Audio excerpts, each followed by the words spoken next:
Hey, everybody. My guest today is the Tony Award-winning director, Michael Mayer. Michael has directed for the theater and for opera and television and film. As we meet today, his production of Swept Away is playing on Broadway. His production of Little Shop of Horrors is playing at the Westside Theatre. He has national tours of Funny Girl and A Beautiful Noise, the Neil Diamond musical that are happening as well. He is directing the opera Aida, and it will open at the Met on New Year's Eve. He's also directed the operas Grounded, Rigoletto, La Traviata, and Marnie. Some of his many, many, many other Broadway credits include Burn This, Head Over Heels, Hedwig and the Angry Inch, Spring Awakening, American Idiot, Thoroughly Modern Millie, You're a Good Man, Charlie Brown, Sideman, and so many more. He's directed the films A Home at the End of the World, Single All the Way, Flicka, and The Seagull. He directed the pilot episode of Smash. I'm going to stop, go Google the rest, because I could go on reading the multitude of credits. But I am just so thrilled to welcome Michael Mayer to the podcast. Hello. Hi, I'm so happy to be here, Alana. Well, I'm so happy to have you. I mean, there's so many roads into this conversation, but I do want to start with today for a moment with this beautiful musical called Swept Away that I saw, because from the time we decided to finally get your cute face on this podcast, and making it happen, there a closing notice went up for this show, and then sort of a miracle has happened that it's stretched a little longer. So let's talk about this uniquely beautiful, moving, original musical called Swept Away, and just where your heart is with it today, and just tell people a little bit about the show, your experience, and what's been happening lately. Yeah, okay. Well, first of all, the show, which I'm so glad you were there opening night. That was really one of those great theater openings, right? Yeah. It's a show I've been working on for quite some time now. This Broadway iteration is the third production that we did. The first was at Berkeley Rep in 2021, and we got slammed by Omicron. Then there were just the whole run was sold out, but people didn't really come to see it because they were so freaked out about Omicron. And every now and then we'd have actors with masks on. Right, It right. was kind of a challenging time, but we were all there together in Berkeley, sort of hunkering down. We were in our own bubble, so it was So very this much. was one of the first productions to happen post theater being shut down. As things are starting to happen again, you gather together with this beautiful cast, many of whom Mm, are old friends of yours from previous shows, and start working on this new musical with all the new rules that apply to COVID, post-COVID productions, right? correct. Okay. So So you're we just were saying audiences were still timid about coming to see live theater when you say we sold, but people didn't come. Yes. So they thought they would be able to go. And so they bought tickets well ahead of time. And then Right, right around the time we started rehearsing, that's when the Omicron variant came. right, And so right. then everything was kind of a mess at the moment. The Did you do production, it? Like, did you we guys get did to it. even? Okay, We did it, but we canceled, I think, 2 weeks of performances. right. Sometimes the actors went on with masks on. The audience that did show up was in masks. It was challenging, but we could tell that there was a wonderful show there. Um, we were very fortunate to get to do it again last fall at Arena Stage, where we developed it further. So I made lots of changes in the physical production and in terms of casting. The same four guys, John Gallagher Jr., Stark Sands, Adrian Blake Ensko, and Wayne Duvall, they've been the four guys the whole time who are the survivors of this terrible shipwreck, right? But I added more crew members to it over time, so that by the time we were in Washington, we had a healthy number of crewmen, and it played brilliantly And there. they were healthy, Yes, they were actually. healthy. Exactly. No masks, no Yes. Omicron. It felt like the before times. Right. again for the first time, which was very satisfying, Um, and it did so well that the producers, the commercial producers who had been developing the show felt very excited to bring it to New York. And so almost exactly a year later from when we opened at Arena Stage, we opened off-Broadway, and you were Can you there. talk about the Avett Brothers? Because many people are familiar to that with them and many people are not. And so this Right, musical, the source material, the music comes from an album that was already in existence and you sort of built a show around it. American Idiot is another example of something that you've done like that, like took something right. that you loved and built a Broadway show. Can you talk a little bit about the development and why, how this music, this show, Yeah. how did that happen? Okay. Well, it's funny that you mentioned American Idiot because it was right after we opened American Idiot that I got a message from this young producer named Matthew Maston, who was a big Avett Brothers fan. He's from North Carolina, which is where these two brothers are. And and I only knew about them because John Gallagher Jr., who is the lead in American Idiot, had a poster of theirs in his dressing room. So I was giving him notes one day and I said, "Who are those guys?" And he said, "Oh my God, you have to listen to them. I saw them at a folk festival. They're incredible." So he turned me on to them. So I was a big fan of theirs by the time Matthew contacted me. And he said, "Do you know their album Mignonette?" Which is, it's interesting. So their album is kind of inspired by the Mignonette shipwreck, which is a famous English shipwreck in the early 19th century. So, and there was a big trial that happened. So people who go to law school read about this sort of Interesting. generally. Yeah, I've met Okay. several lawyers who knew the story already. But but the album, if you listen to their album Mignonette, and they're just incredible. Their music is soulful and poetic, but it's full of character and and it's roots music. It's like Americana folk rock, indie folk rock kind of thing. They're hard to categorize because the breadth of their sound encompasses lots of different kinds of feels, but they're two brothers and the rest of their band is, they're unrelated, but they're a very tight-knit, family-oriented kind of band. So they were inspired by the Mignonette to write this album. But if you listen to the album, you wouldn't even know it was about a shipwreck, honestly. It was inspired by that. So Matthew had this idea and came to me because I had just done American Idiot to adapt the album. And I said, well, I think their songs are great. I don't know that there's really much of a story in that album.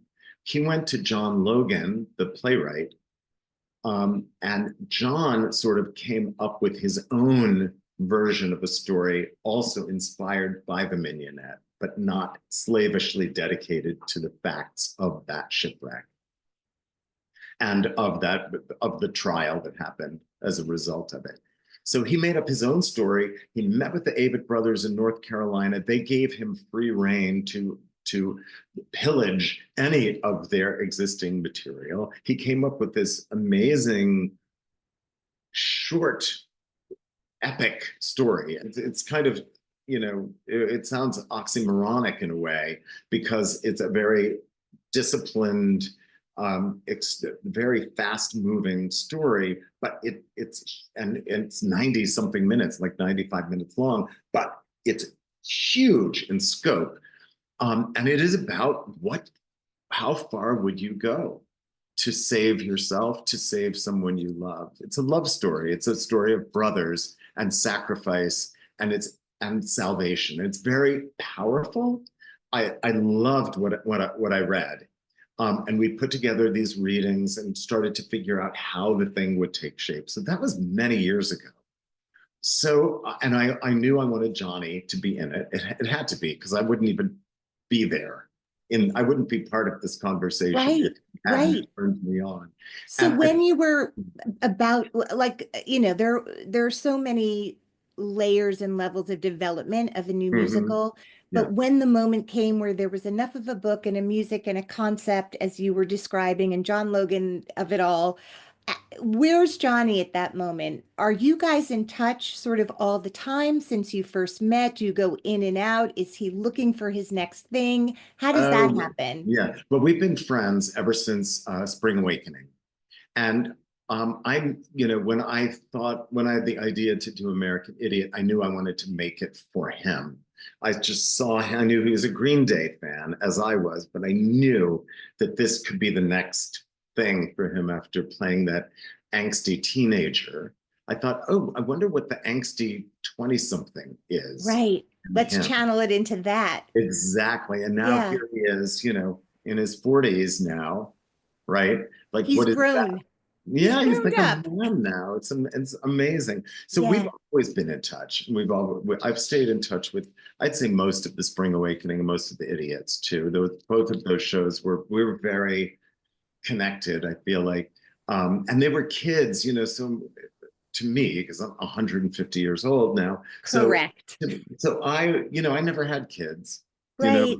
unlike you. I did, I'm married, but I have a fur baby, a little Archie instead. But I always looked at these young people that I was making shows with when they were very young, and we've stayed in each other's lives in a variety of ways. And I think of them almost like my kids. I know a lot of us directors refer to the cast as the kids, but in this particular case, they really were. And I've watched them grow up, and I've had conversations with them about like big life things and decisions and quandaries, not just career advice, but the real stuff, about Right. what it And now is so to be a many person. of your kids have kids. Exactly. No, You're a that's grandfather. I am. I'm a grandfather to Lea Michele's two kids, at least. Lauren Yes. Richards, I was just with Lily Cooper, who now Lily has two Cooper kids, has two all the kids. kids. Yeah, they all do. It's wild. Chase Peacock has a kid. He was one of the idiots. He's got a kid now. Anyway, and he's in Swept Away also. Anyway, so we were in touch, and from the first reading that we ever did of Swept Away, Johnny played the mate in that. Okay. So then, but it wasn't until Berkeley that we settled on this quartet. And once we were there, that's never changed at all. So now if you're on social media, um, there have been like all of these postings of curtain speeches at the end of the show where either Stark Sands, also Right. glorious, Beautiful. old time Michael Mayer child, Yeah. um, one of the OGs, uh, just talking to the audience and thanking them for being there and for helping to extend the run of this show. You have had so many huge hits. Well, let me rephrase this. Everything you've done has touched the audience that has gotten to see it, and some of them have had longer runs than others. To call a Mhm. hit only based on box office or longevity really, I think, denies the power of what it is to sit in a theater and watch a story. So Right. I will say that I was in a show that you directed, and it will forever be Charlie Brown, one of the most extraordinary experiences for me, for everyone who was in it, and for anyone I meet to this day who saw it. But it didn't run as long as, it would have had it won the Tony that year. So it was Correct. Yeah. short-lived to a certain degree.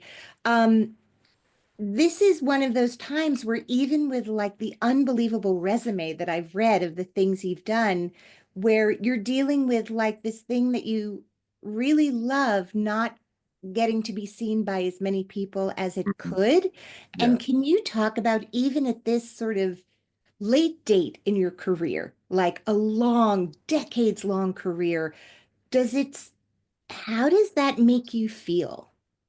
Well, it makes me feel really shitty because I do love the show. Hmm. I feel like there are certain shows that need time to build an audience, especially if you don't have a movie star in it, if it's not based on a movie or a TV show or a very famous book, if the catalog of music that you have isn't necessarily by someone who everybody knows and Right. who everyone grew. It's not Carole King, you know. Hmm. We didn't grow up hearing the Avett Brothers. They've got a wonderful fan base, but Right. But it's more niche. it's more niche, Yeah. exactly. And so these shows, and especially right now, I feel like when I look at what the landscape is on Broadway, and I see the shows that seem to be thriving at a higher audience capacity than what we were doing earlier on. I see a trend for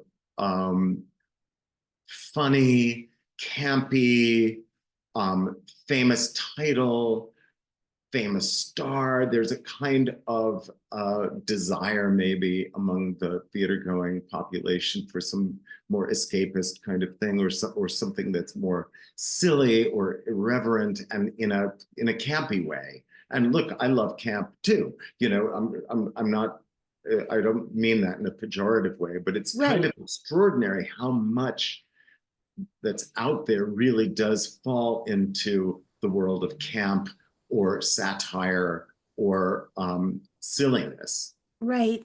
There's a place for that, and maybe that's what people really want right now. But it's always been, if you're doing something different, like with Spring Awakening, is the best personal example I can think of a show that really needed an enormous amount of time to build an audience, despite our excellent reviews at the Atlantic. When we first had our first preview, our advance for Spring Awakening, this is 2006, was $250,000, which is a joke. Like, you wouldn't be able to open a show anymore. Right. That's the advance Right. we had. And it took months. We were losing money every week until the Tony nominations came out. We opened in December, and the Tony nominations came out at the beginning of May or the end of April that year. I don't remember where. And it was only after all the nominations came in that we started actually making our nut each week. We didn't Can make I? money until the Tony Awards themselves in Many, many months later. So you exactly. had, in that case, producers who hung in there with it, but also, since you just brought up Spring Awakening, which truly is like a go-to for me, it's in my ears all the time. Um, I want to talk about that for 1 second because I think it it changed the it changed our understanding, certainly in America, of what musical theater could be. I just want to talk about, I know I'm just moving way back in time, but it is truly like one of the most extraordinary shows I have ever seen in my life, with music I never tire of, and I could talk about it all day long. An American Idiot, I mean, really, there's a million of those, but I only Right, have you for a short time. But I right. want to ask you something very specific. The thing Mhm. that was so extraordinary about that is you have this source material that is not that is not modern source material, right? It's Right. based on a book, it's based on this German story, and it's turned into a musical, and Stephen Sater and Duncan Sheik, and you come up with a concept for it. But when you went to see it, you saw kids in sort of old-timey clothes Hmm. going to school in a very strict, repressive environment, Hmm. where they were just terrified to displease any adult in their presence. And then when they sang their fucking hearts out about what it is to be human, but specifically a teenager, Right. they grabbed like microphones out of their costumes that were old-timey and now you know, and Yeah. suddenly they're Britney Spears, right? Like there's this. Explain to me, if you can, how you understood this is how I'm doing this show. Like, how did you, was it in the original script? Did Stephen Sater write and then, No, okay, no, Stephen Sater did not write that. okay, can you No, please tell me that moment of genius? Like, how does that happen? it happened in a flash, I have to tell you. I always loved the play by Vatican, and there are lots of different translations, and I'd seen productions, I'd done scenes from it when I was an actor a million Right. years ago. And Duncan and Duncan wrote very specific his music that was completely contemporary at that moment. And I started to feel like the dichotomy between the story, like we talked about updating the story, in fact. And Stephen's idea was to update it to the Midwest America in the 50s, which was also rather repressive. But I said, but the music that they would sing in the 50s is not Duncan Sheik music. So there's Correct. already a disconnect. Right. And one day I either dreamt it or woke up with it or something happened, and I had the image of the kids, the boys in their little in their breeches and their tight and their vests and their tight little jackets. And I thought, what if the songs exist in an alternate universe, the universe where they are liberated and they are in their bedroom singing Yeah. into a hairbrush? Yeah. And I said, what if they, and I had this image of him pulling a microphone out. And then I thought the lights would go, we'd have like neon kind of lights. And suddenly they were rock stars in their own private world. And what's interesting about the way that those songs function in Spring Awakening is that they don't forward the plot ever. There's no story in the actual songs. Sometimes we've arranged the songs to be contrapuntal with dialogue and with scenes that have action in them. But the truth is, if you took the songs out, the book would function perfectly without them. Right. So it was an intentional dichotomy that I Like wanted to unlike Carousel or other musicals that we know. precisely. Got it. Okay. So the songs don't have a rising action. There's no narrative thrust to them. They just exist to express emotion. And so that's how, and once I understood that, I thought, oh, I know how to do the show. Even though I was part of the development of it from the very, very, very beginning. Right. That's incredible. I mean, yeah, I mean, does that remain just one of the most joyous experiences of your life? And then when you did this revival concert in more recent years, seeing your babies with babies, as we were just saying, like, can you speak to what that was? It was phenomenal.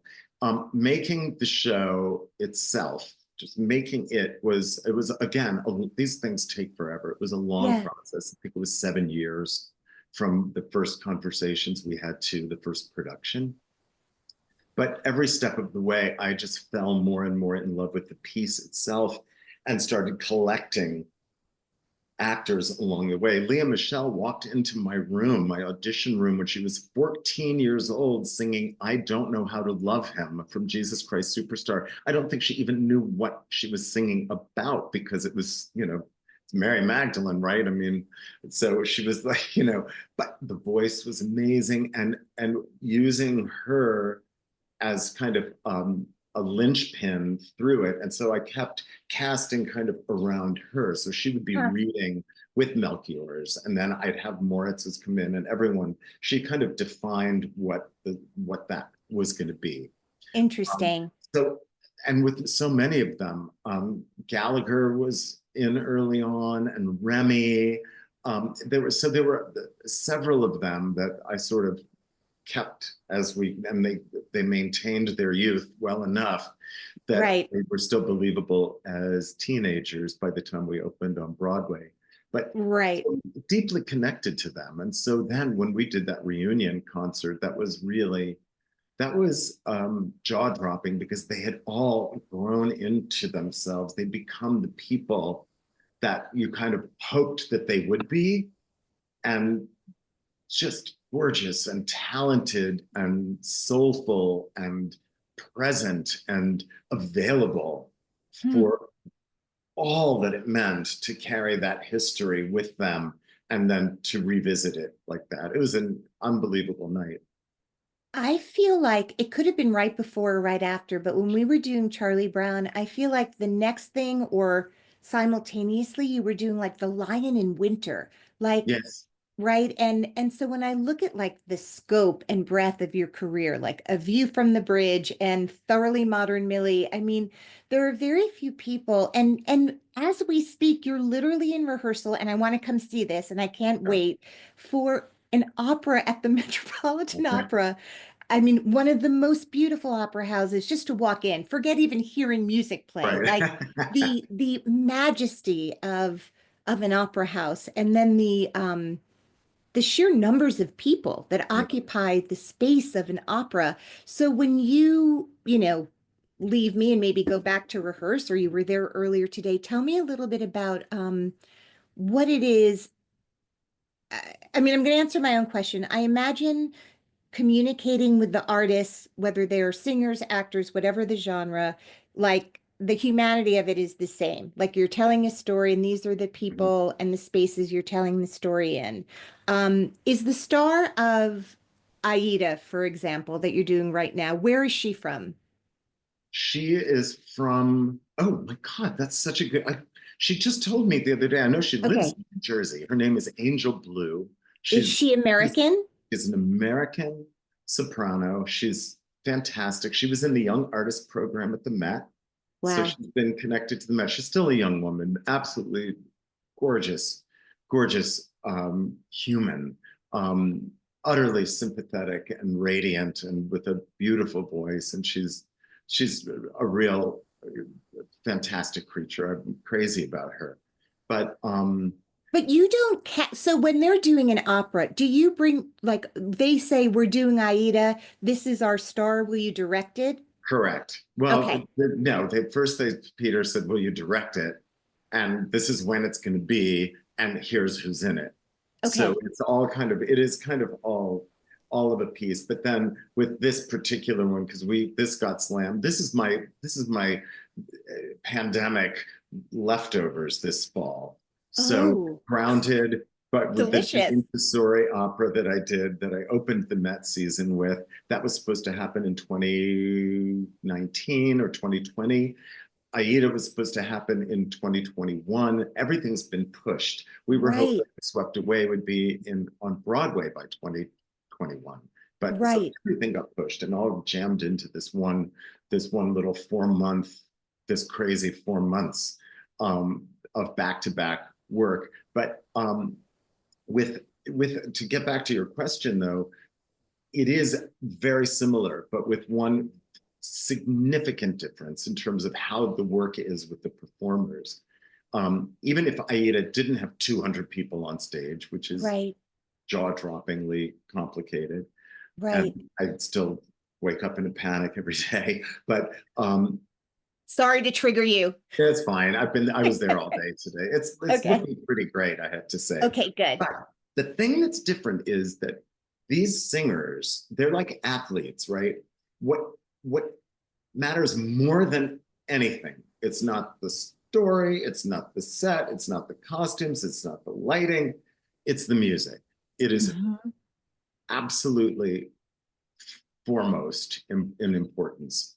And what a singer in that giant house has to do to produce sound that can carry them across an 80 something piece orchestra and 30 feet from the edge of the stage to the first row of a 3,000 seat theater without any amplification, right? There's none of this, no microphones. It's just the power of their voice. Their diaphragms are like trampolines. I mean, it is Wow. an Olympic level physical endeavor. Everything has to be geared towards their ability to make the sound that they need to make at the moment they need to make it to get it across. And that's something that took me a few operas to really fully understand, because I wanted it to be all about that, the acting, the moments. What does this lyric mean? How should you be expressing that physically? Where should you be in, the spatial relationship of you to the world that we created, to the other characters on stage? 90% of that has to go away. You can't look at it that way. You try to get what you can, but at the end of the day, they got to make the sound. And that's where everyone involved, from the set designer to the costume designers to the choreographer. It's all about how that can happen in the best possible way. So it's all in support of that. So to that end, there are rehearsals, in a Broadway musical. I've done one, but I know a lot of people Got to who do get you them. back. Exactly. There occasionally one will they'll call it. I never knew how to do it, so I was singing full voice all the time because turns out I'm a belter. Who You are. knew? But you would mark, right? They call it a Yeah, marking rehearsal. So when you're describing what you're describing in terms of like you can't play a Super Bowl every single day, right? But correct. are you rehearsing like how much do you rehearse and do the singers rehearse at that level full out or do they mark like how does They that work? mark. They mark a Okay, lot. And you know what? Honestly, Alana, I leave it up to them. It's not, number one, I'm not the musical director. right. That is That's not Jeanine. your lane. It's not my lane, and nor should it be. In this, Right. I'm really good with music, by the way. As you know, I've got a really good ear. And Yes. for a conventional musical, I will have lots of opinions about Right. how the singing is done, what it should sound like, what the orchestrations should be. I'm very opinionated about that stuff. Um, Here, I don't claim to have any opinion whatsoever. It is not my area. I'm not allowed to have any thoughts about it anyway. I Right. tried that once early on with Rigoletto. I tried to talk about Ruh-roh. tempo. I know, right, exactly. I remember Lauren Lattaro was the associate choreographer on Rigoletto, and we had this complicated scene change, and there wasn't enough music. So she goes up to the conductor, the maestro, and she says, we need to double these 6 bars here. And he said, what? She said, we just need to double those bars. I'm looking at them. It's all the same. If you just play that If you could twice. just vamp a little. Basically. And he's like, Verdi did not write that. There are not 12 bars there. There are 6 bars, and you will have to make the scene change in 6 bars. I mean, it was really funny, but it was a big lesson. It's a learning curve. It That's how you learn. sure is. Well, but there is this, I remember working with Richard Jones on a play called Wrong Mountain a million years I ago. remember Um, that. He's a wonderful director, and he's a great opera director. Yes, but I feel like he was the first theater director I knew who moved into this world of opera. What it was not always so that Broadway directors were being offered opera. And so what do you think, like, why is that? I mean, it's fantastic that you get to try all these incredible things. What do you think that trend, or where did that come from? Well, I feel like some of us really love opera.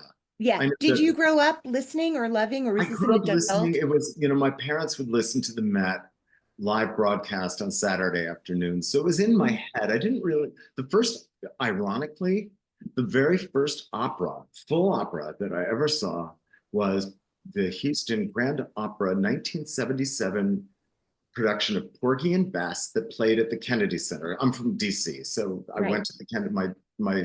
My dad took us all to go see Porgy and Bess, and it Mm. blew me away. Huh? And you know who the director was? I do not. A guy named Jack O'Brien.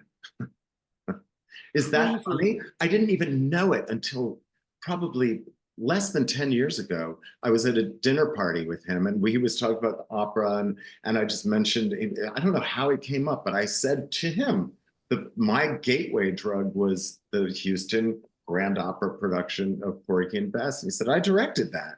I had no clue. It was That's really, like me looking into, as I deep dive into Michael Mayer, the original production of Thoroughly Modern Millie to see Casey Nicola playing 17 roles in that yes, that's show. right. So, It happens, right? But I guess that the thing is that that doesn't happen so much. And I think I think that directors have to have a proclivity toward it, or at least a desire.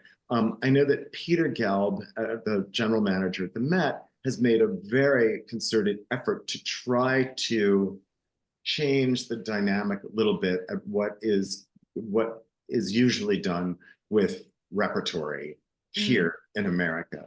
In Europe and in and there are lots of other places in the world, but primarily Europe, there's this kind of director's theater, Regie theater, that is what they call it, or I'm pronouncing it wrong, I'm sure that someone will correct me. But it's the idea of high concept productions applied to the classic repertoire. So there was this La Boheme set on the moon, famously at the Paris Opera. And Wow. everyone booed at it and stuff. There are these like some crazy ideas or very, very extreme designs where you're not actually delivering anything remotely like what the libretto would suggest, but you're still doing the opera. So Peter is trying to get just a different kind of approach. And so he did, I spoke to him and Bart Scher and Mary Zimmerman has worked there. And there have been a few other of us who are like real like theater, carny trash that he's dragging uptown to the hallowed halls of the Met, and we're bringing our vision, sawdust and tinsel to it all. But I feel like you have to want to do it, and you have to know why you want to do it, I think, in order for it to be a good fit. And it's just something I've always admired. And when I've seen really brilliant productions of an opera, sometimes that's like the best thing ever. You know how it is when you see like a great new play in a perfect production. And it's like it's just heaven. And it's the same thing with an opera. So we're always aiming for that synthesis of where the design and the singers and the orchestra and the audience come and we all meet each other in the same divine place, and we have a holy experience. It happens in the theater. It's been happening at Swept Away every night ever since we started this whole campaign to keep it going. After the audiences were taking their time, right? I'm bringing it right back to where we were. But because they thought they had time. Everyone thought they had time. People were booking way out, or they didn't feel like it was urgent that they see it. And we had wonderful responses, but to smaller houses. And I think that's really scary to producers, to look at the numbers and go, wow. Plus, things have gotten insanely expensive on Broadway, and things have gotten crazy at the Met too. Everything. The inflation in terms of post-COVID has been, as we've seen in America. Eggs are so expensive, we keep hearing about, but it's not just eggs, it's everything. It's costumes, it's lighting rentals, it's theater rentals, it's everything that goes into making these shows. So now you have to, if you're not grossing $1 million a week for a small musical, then it looks like you're going to be in the red for a long time anymore. That's kind of crazy. I think that needs to change. It's not good that Broadway is as expensive as it is, and it means ticket prices are higher, which means fewer and fewer people can go. And if you do a show where the ticket prices are reasonable for people without huge amounts of money, then those shows aren't going to show the numbers that they need. So we're in a bad position, and I think Swept Away suffered extraordinarily from that, and from a situation where the producers, I think, maybe in their naivete, expected the numbers to be better faster. Early on. And when that didn't happen, I think they got cold feet, or their financial people said, this is not working. Let's cut your losses right away. Right. That it's not sustainable. Right. For them. For them. So luckily we've, some of us sort of gathered together and sort of figured out a way by lowering a lot of we're all taking huge cuts in terms of our salaries, and a couple of us started raising money to try to extend the show for 2 weeks. And of course, the minute it was announced that we were closing, the rest of the run up through December 15th was completely sold out. And that's what those speeches are. after the show to try to tell people we're going to extend for 2 more weeks. Buy your tickets now, don't wait. And so far it's worked brilliantly. And we've had packed houses full of very, for the most part, delighted and moved and sort of electrified audiences coming out of the Longacre because they showed up and it's packed. And that is a kind of deal that you make with that company on stage, right? You've got that house and suddenly it's all the electricity is just going back and forth and it's quite exhilarating. So my hope was, of course, because I'm an internal optimist, as you have to be in the theater at all. I keep hoping someone is going to come see the show and say, this is crazy. This actually has to keep going.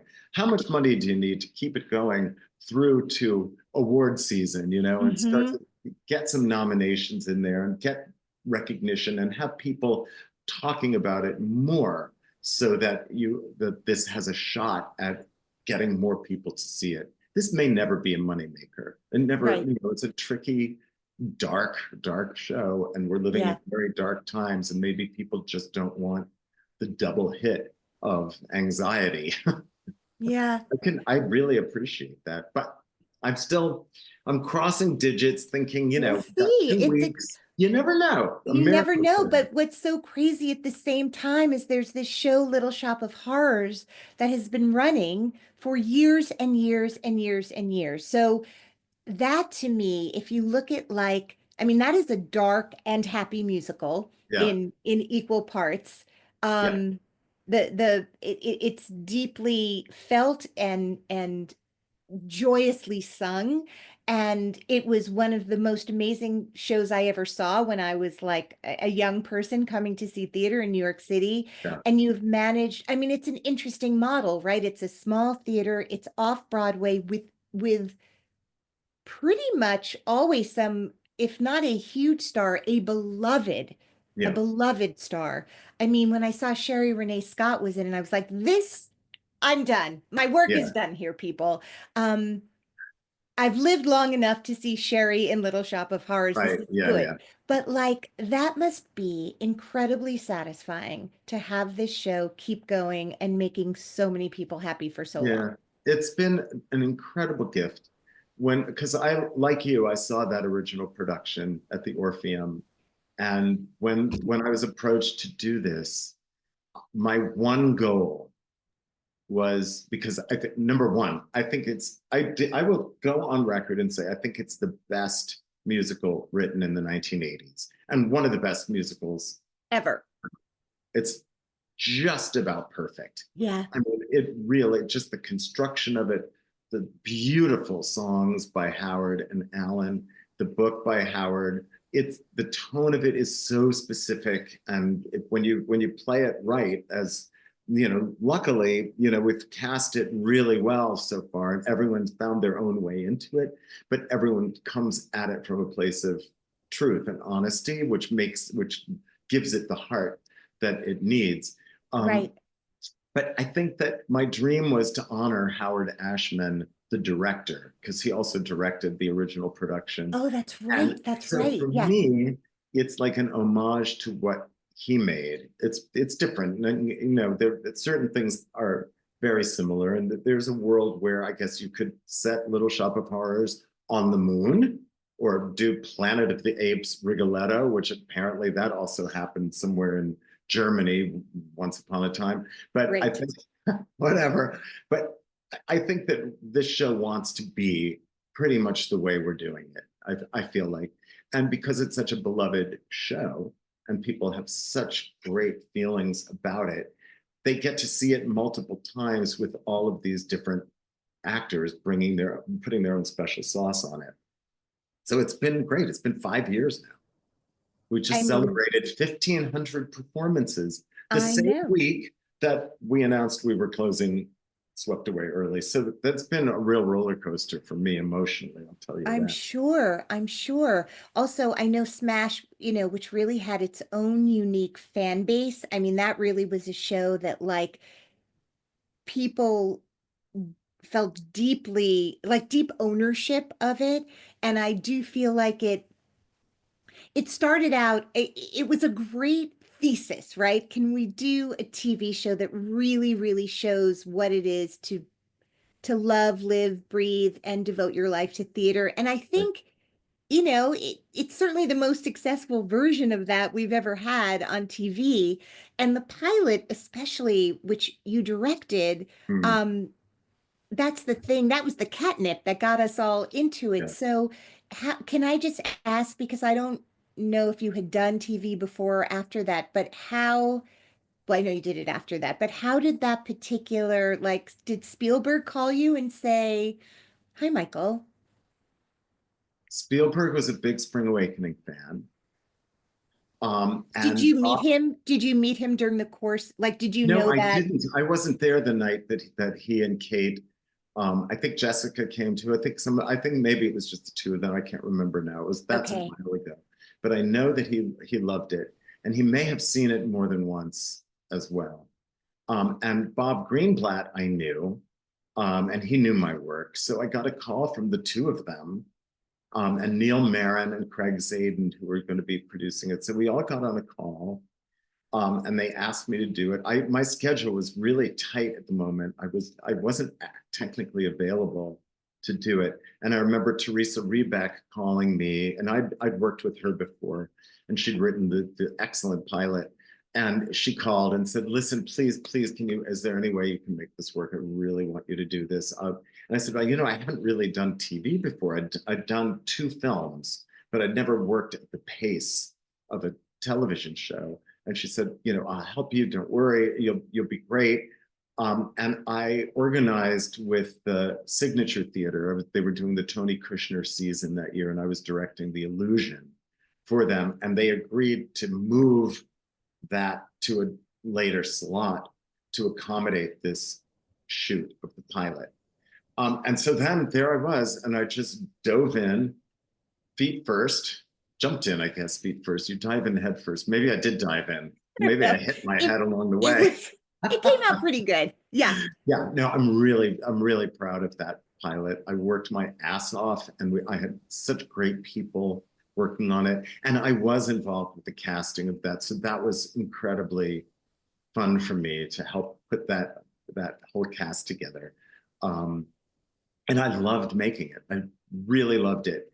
And I was really happy with how it turned out. And for me to be like on my first day directing a scene for TV, and then I go on a break, the little break we have, and then I've got Steven Spielberg on the little clamshell monitor he's been watching, and he says, "Oh, that way to go, man. That's really terrific. Make sure you get coverage on this thing." He was like such a cheerleader. It And was you're Googling coverage. Okay, got it. Yeah, yeah. Slight but it was exaggeration, but yeah, it no, is, yeah. It they're was all, yeah. It each was each animal is yeah. unique. The And thing that, for yeah, the thing I could bring to it is I know, and in the pilot especially, I think things might have changed over time. And I was, like basically the producing director for the whole first season. I only directed a handful of them, but I was sort of helping sort of conceptualize the numbers and stuff. So I was involved for the whole first year. But I feel like in the pilot, one thing that I feel like that we really did get right, and maybe wasn't what people wanted so much, was that the rooms that we make shows in were those rooms. They looked like those rooms. They felt like those rooms. And I was really committed to the idea of showing really how that sausage is made, even with the sort of soap opera elements to it and some of the contemporary music that we put in.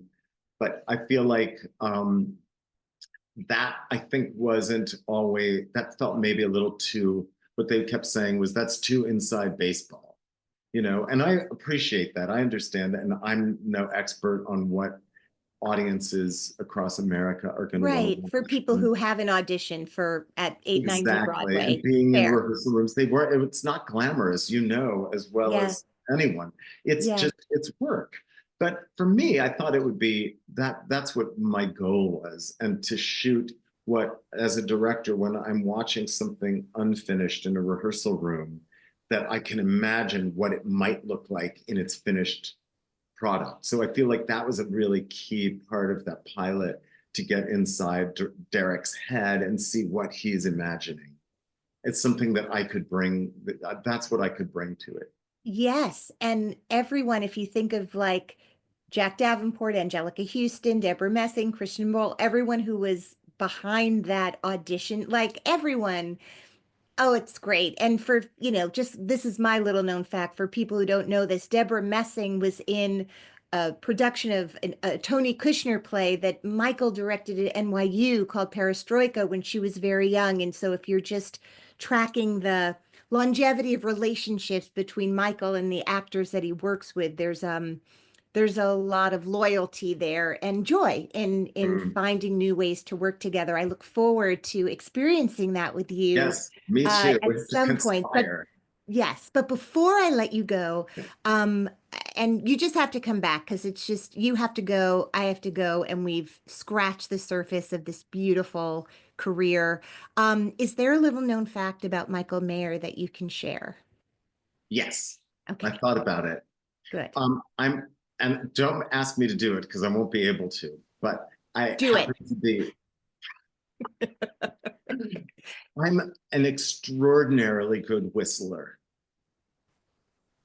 And if I try to do it now, I'll start laughing and I won't be able to, but someday I'll show Okay, you. I'm really good. okay. Well, we're just going to have to believe you. Okay, yes, exactly. All right. Well, I will see you at Aida. I will see you at all the things. And thank you for coming on the show today. I'm so thrilled we were finally able to do this. Me too. Thank you. You're an incredible conversationalist, as always, and I love you so much. Oh, well, okay. Thank you for coming on. That means the world to me, and I will see you soon. Bye, I, sweetheart.